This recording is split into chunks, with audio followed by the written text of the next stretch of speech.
young New Zealand team that's rebuilding as well, Nigel, and here they are getting set to play the same starting lineup that they used in the first game and the third game on day one, and in all of their games today. Cocker, King and Forbes are the forwards, Rakambula, Hunt, Pelanis and Lawrence in the backs, and they're the young guys who are on the bench. Coach Gordon Titchens sticking with the same plan for the New Zealand team in the cup final. Like New Zealand, South Africa are unchanged as well. Kabamba Plaws, the new captain, that guiding hand, and he's quick to watch him. New Zealand certainly will, the number 9, Stefan Basson. I've been really impressed with the improvement of Philip Berger, and of course, well, to counter Pelanis, Hunt and Lawrence, there's Daniel Damas and Rhino Benjamin as the pacemen, the runners in for South Africa. Hard to call this one in terms of who might win, but then that's been the pattern most of this weekend. But here's the guy who's been the mainspring of New Zealand's success at 7 since he first started that role in 1994. Threatened to resign a couple of times, never has, and I wonder what New Zealand could do without him. I know Eric Rush is on the assembly line, so to speak, but this man has done proud and as ever that fixed, earnest look of Paul True, who took over from Chester Williams, who set South African sevens alight just a couple of seasons ago. But what a good job this man has done since. And such a fine player of sevens too. Understand the modern way of playing the game. And I think we've probably got two wonderful, we could say wonderful coaches behind these two young teams about to come out. And here they come, South Africa and New Zealand. And what a reception they greet by this crowd, who've stayed through appalling conditions. It's still tipping down. We've had wet tournaments. I remember Singapore and a downpour there. I remember Hong Kong and the frolics in the mud and water some years ago. And don't forget Durban in about the second year of the IRB sevens. That was a shocker way down there in Durban, but a lot of fun. Smiles still all around, but earnest play on the pitch. 10 minutes each way, of course, the final. And a special word, I think, for the man in the middle. It's always a big honour to be given a final, and it falls tonight to David Keane, the young refereeing development officer from Dublin. And just as an aside, of course, he does look pretty smart, doesn't he? And that's in spite of the fact that his own suitcase hasn't yet arrived. So he's been busy in the local Red Crescent shops this weekend, and I think he's turned out pretty good. David Keane in charge, 10 minutes each way. Southern Hemisphere final, South Africa to kick off against New Zealand. And this for the 23rd time. A little chip kick to try and get it to the line, and it's the captain, DJ Forbes, who's certainly done a good job in that new role. Zal Lawrence down the line with Rai Kambula. He's one of the powerhouse men with Edwin Cocker. This is Forbes again. Here's Cocker now. He likes the direct route.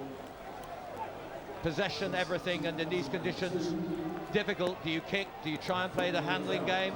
We'll see what tactics they adopt. Probably like last time. Solomon King, the youngster, who's come through the under-21 Rugby World Cup squad for New Zealand. Good possession retention. Lawrence wide. On to Nigel Hunt. Has pace. And here he goes. Hunt it is. Deceptive speed for a small man. But it's a good build-up. Good retention of the ball. Going inside. Can he get the ball away? The try is scored by Cocker. And he opened the scoring in the semi-final against Fiji as well. So that's an omen. It's an excellent start for New Zealand. Edwin Cocker. Excellent play again by Nigel Hunt. So strong and so determined. And then look at this pass from Lawrence, getting to the touchline, rolling it in, tipped in defence, but straight into the hands of Cocker. Exactly as Gordon Titchens would have wanted it. Strike first, put the pressure on them. So the man who did so much to create it, and that's what can happen in these conditions. It looks pretty green and clean out there, but believe me, there's standing water. The pitch has withstood conditions pretty well, but it's mud, it's greasy, it's wet, it's exceptionally difficult, particularly amongst those really muddy patches. But who could stage 11 contemporaneous tournaments and get them all completed building up, of course, to this, the grand final of all those tournaments, men's, women's, veterans, girls, schoolboys, the lot. They've all been here. Here's Damas. Daniel Damas, high tackle. Penalty, South Africa. Floors quick to take it. They won't dwell. Basson is just playing deep at the moment. Far out here. Takes it well. Here he goes, weaving a mazy path. But ambitious. Floors in the middle. Kabamba Floors, the new young Springbok. Flank forward. And a lot of pace too. 3-2 out wide, but of course New Zealand play the sweeper in Nigel Hunt. This at the end of 2 really grueling days. Incessant rain, muddy pitches, adds to it. New Zealand are in the spot of bother here, but Damas decks the ball. It's gone forward. And it's going to be unforced errors that will cost dearly in this final. There's Daniel Damas. 7 tries thus far.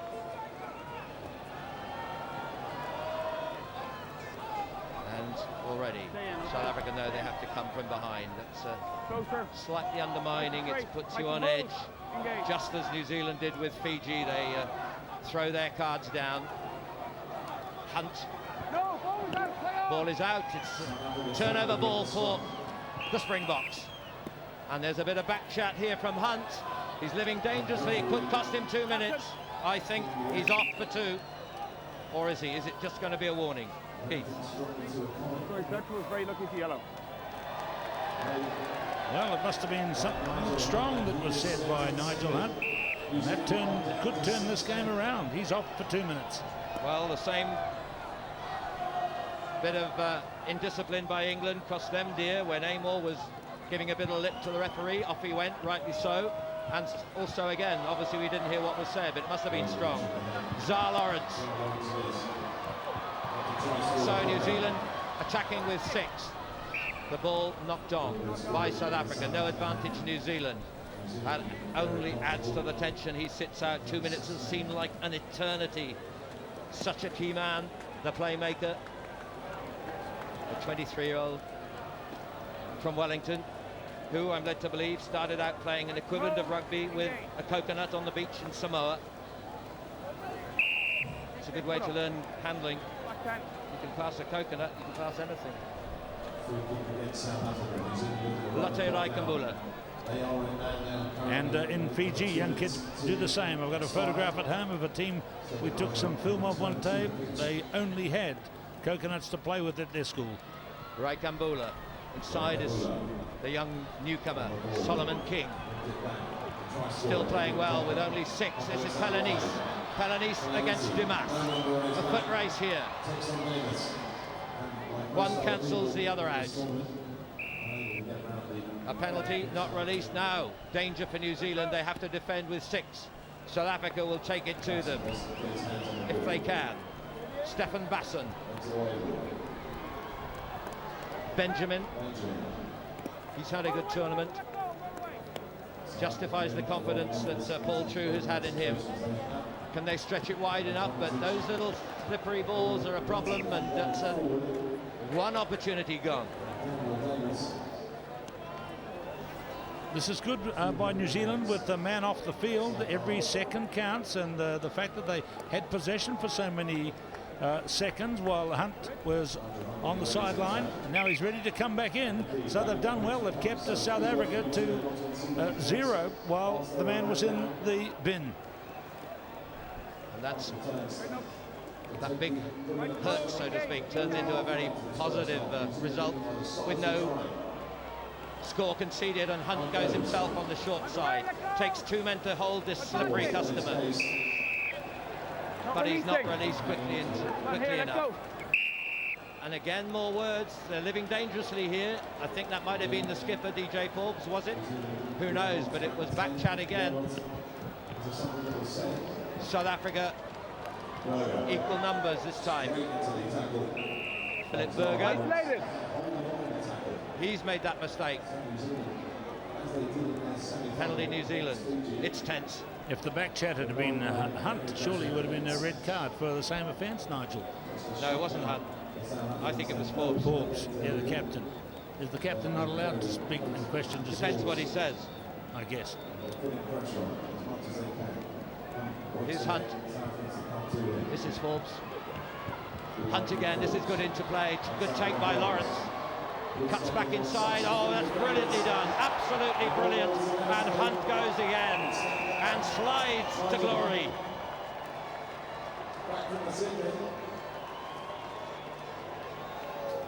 One moment the villain, the next second the hero. Look at this. That's the sand of the Middle East there he's covered in. He made the pass, he stayed in support. Lawrence dodging and weaving, and then the cut and pass, and Hunt well rewarded. And he makes the dive and gets to carry right into the in-goal area. But the try is sound. He's done well. Impressed throughout.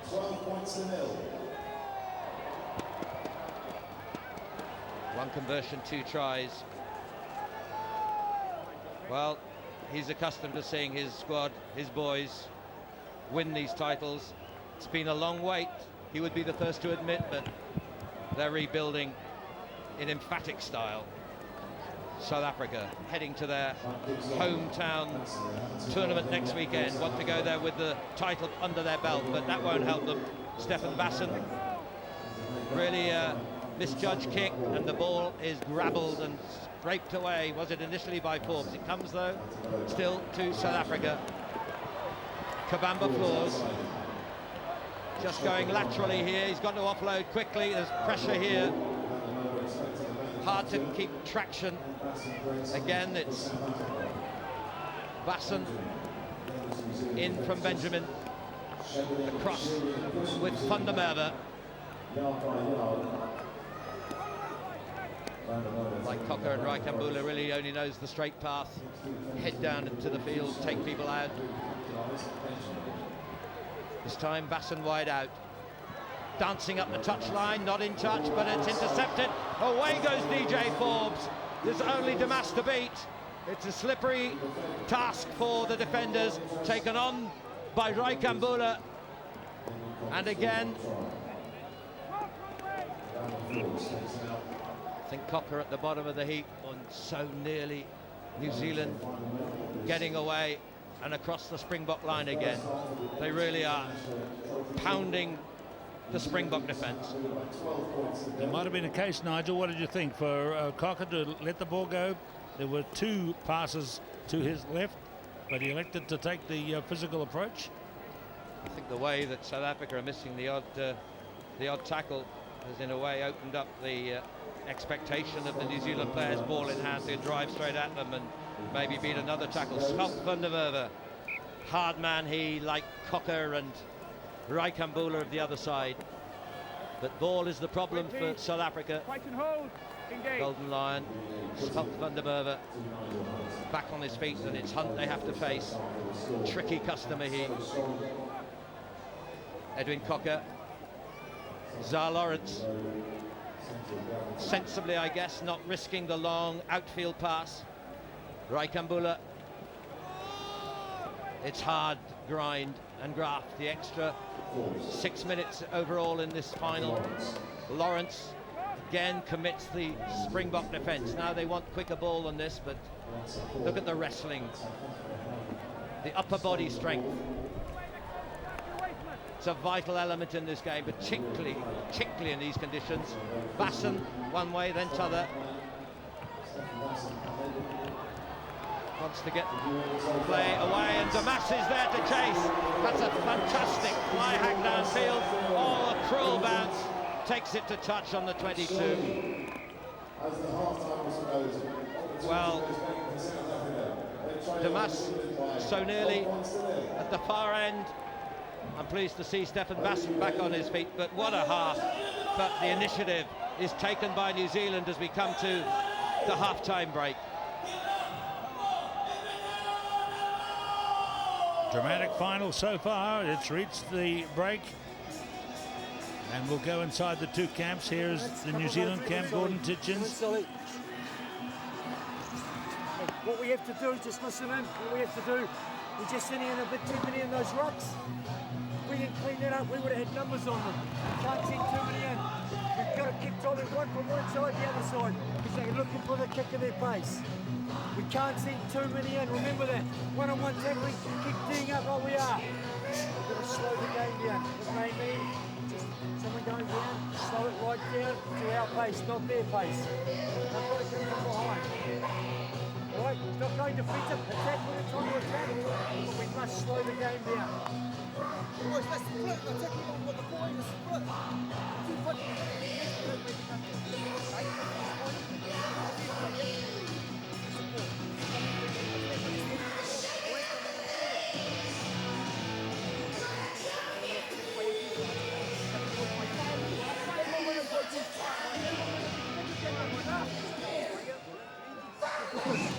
Don't wait for them either way, go forward to them. Brothers on three. 1, 2, 3, boys. Let's go, boys. Let's go. Let's go.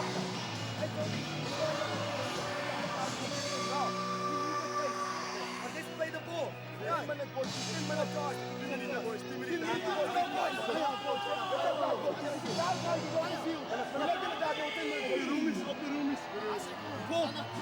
One, two, three. Nothing yet determined. 12-0 is not a lead that's by any means invincible. We've 10 minutes, remember, not 7, for this final. 10 minutes to go. Who will win the crown? Can New Zealand recapture the title they last won 4 years ago?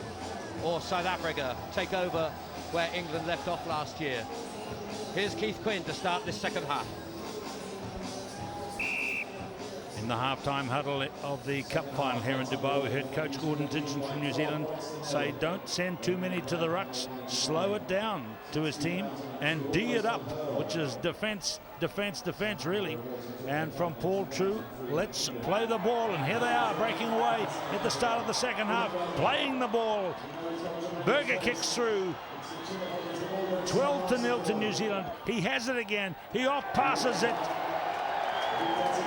And the new man into the game is Tobela Ndaka, and he scored straight away. So they have played the ball as their coach Paul True wanted, and they've scored.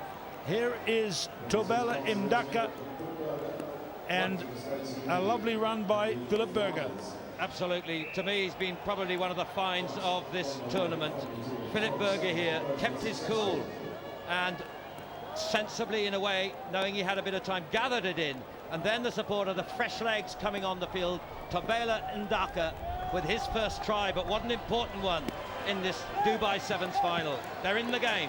And the other thing that this man said in half-time break to his team in the huddle was, you're going to do it. So they've started superbly in the second half. New Zealand 12, South Africa 7. The kickoff comes down to South Africa, but they tipped it forward. Advantage may apply there. So here they come again, playing the ball as their coach demanded from them at half-time. Basson, Berger, Floors, caught by Cocker. 22-meter line is there. Snaffled away by Solomon King. No tackle. Away goes South Africa again. It's Berger. He's caught. Again, a scrambling ball to the touchline. Frenetic play, exciting to the last. The New Zealand last gasp defence. Here's the referee looking at Hunt. Looking at Hunt and the man on which he tackled. On the ground. And it's a penalty to South Africa. Strong wide cross kick claimed by Alfred Pellanise. Now he's behind his own goal line. That's a long way to go through the mud and the slush. And he's caught. And Cocker goes on his head in the mud and the slush. And Benjamin flashes it away now to the wonderful running Dimas. And now it's out wide to Mokoena, to Floors, and a try for South Africa levels the game up. Well, this is spectacular. This is Sevens in impossible conditions, you'd think, but what a quality of rugby we're seeing as South Africa bounce back. This was terrific, and brave passing here. Watch Berger's floated ball, and again with Mokoena, and then an early celebration. I don't like seeing a player do that. I've seen too often the ball dropped, particularly in these conditions. But Flaws it is who puts them level. Game on. Fantastic. Conversion to come from wide out.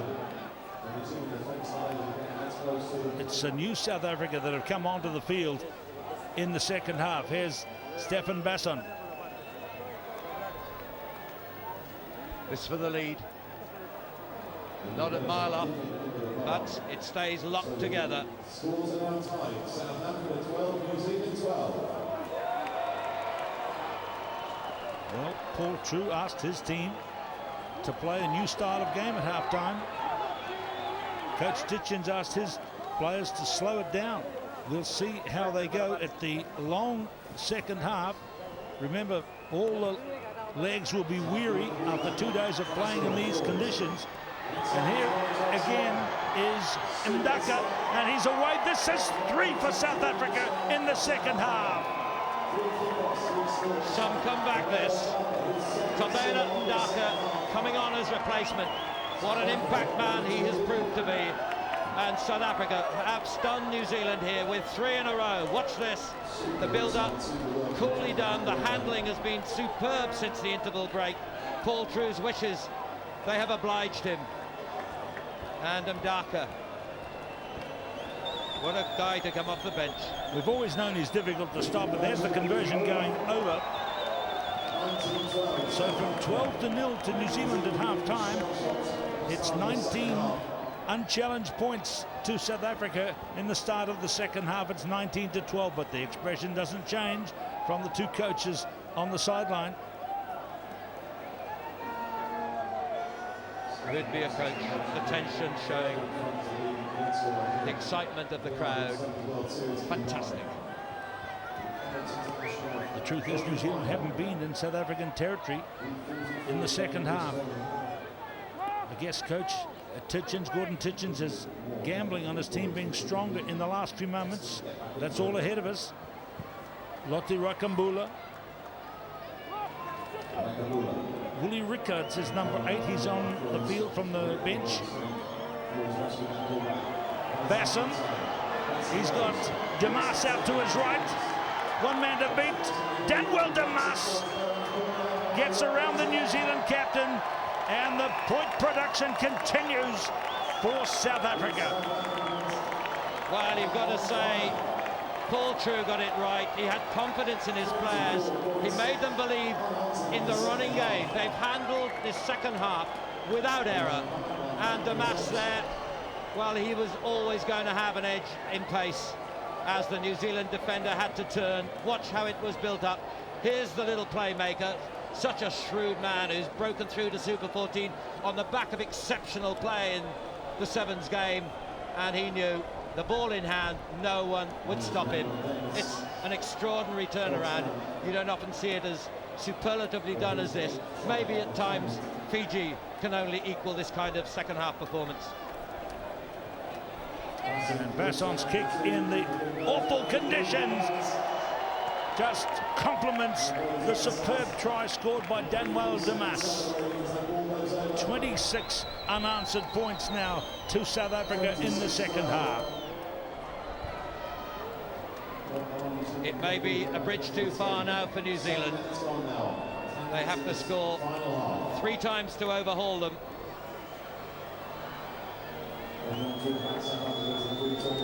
So once again, South Africa start, New Zealand receive, but it's deflected down on the South African side, or is it? Here is King. This knock-on in there. Disappointment for the New Zealanders, who started this game so powerfully. And the previous one, remember, against Fiji. But in the Fiji game, they went out to 19-0. And then had to withstand a strong challenge by Fiji in the latter stages of the game. Here's Basson playing beautifully now. Damas. Basson again. Here is Frolic. Chandra Frolic is on from the bench. And that is just about the first mistake they've made in the second half. All they need to do, of course, now is to retain possession, keep New Zealand back in their own half. And the game is won, but nothing's won until the whistle blows when New Zealand are on the field. Number 10 for New Zealand from the bench is Lockie Munro.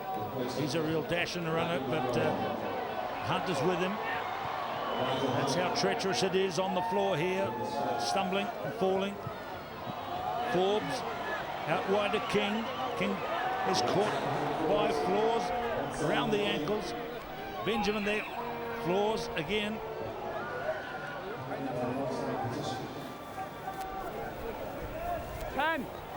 Stay 10. Rickards, Rakambula. So Rakambula, the playmaker now, who's been outstanding in that role for New Zealand at this tournament, but it's tough for them. They have to score at least twice to tie the game up. Hunt, Rickards, caught by Frolic. Slow to release. Referee David Dean, 32 years of age, from Dublin. They won't hurry, will they? They won't hurry now. Nor would you. No, it's ball in South Africa's court now as they kick for position on the far side. They have the tap to follow. So there's Coach Drew just suggesting that someone else should maybe warm up and be ready in case they need it. This has been one of the great turnarounds of all time in an IRB Sevens final, without question. They played absolutely to the book, as a true one did it.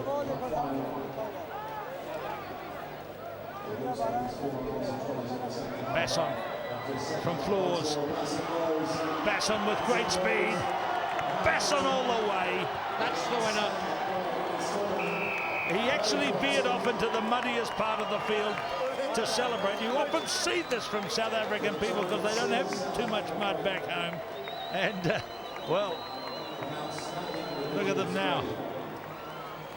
And that's a try for a man who's played such a big role in their effort here over 2 days and over recent seasons. And he's now the biggest point scorer. It extends his lead, in fact, here in Dubai. 2006 try to Stefan Basson. And look how it happened. It was a planned line-out move from Kabamba Floors to Basson. And look how he veers slightly away to his left here, Nigel. He's not going for the post. See, into the muddy part. Thank you very much. Let the celebration start. He is at times a magician. He's a pretty useful goal kicker as well. Over what's he got today? 5'9", 14, nearly 20 conversions. That was the final play. And it's a massive victory. Two great coaches, but this time we look to Paul True, because at halftime he emphasized, let's play the ball, and then he said to his team, you're going to do it. And how did he know when they were 12-0 down? Well, his team went out and proved them to be worthy of his confidence. A fantastic win for South Africa to open the IRB Sevens World Series for 2006 here at the Emirates Sevens in Dubai, in front of a loyal crowd and some brilliant players for South Africa. Some courageous New Zealanders who did so well to lead 12-0 at halftime, but outplayed and outthought in the second half. All to their credit, they have come through at last to another final. We expected that. Let's have a word from the man in his triumphant moment, the Springbok coach, Paul True. Paul, congratulations. An old rugby term, but it was a game of two halves. Yeah, definitely. You know, in New Zealand, you could see that they were really focused and switched on for that first 10 minutes. But just the way we came back in that second half, you know, I just said to the guys, they must just stay relaxed and keep their calm. And I'm just glad we could do it in that second half. Well, you haven't taken your foot off the pedal the whole tournament. You've remained unbeaten. A lot of confidence going into this particular tournament. Well, I would have said it was expected for us, you know, to do well, because I'm grateful for the Super 14 coaches who released all the players to come and play in the first two tournaments, you know, and also for SA Rugby for allowing us to have our training camps, and also our team sponsor Cecil, you know, for coming on board and supporting the team. You had some outstanding talent out there, Mamba Floors, but also, I suppose, Stefan Basson. He was the top point scorer here in Dubai. Stefan is such a difficult player to manage, but what a talent. And you enjoyed it? No, definitely. You know, this is what we live for. This is why we coach, and I give all the credit to the players and to all the people back at home who supported us. All right, congratulations, Paul. Thank you.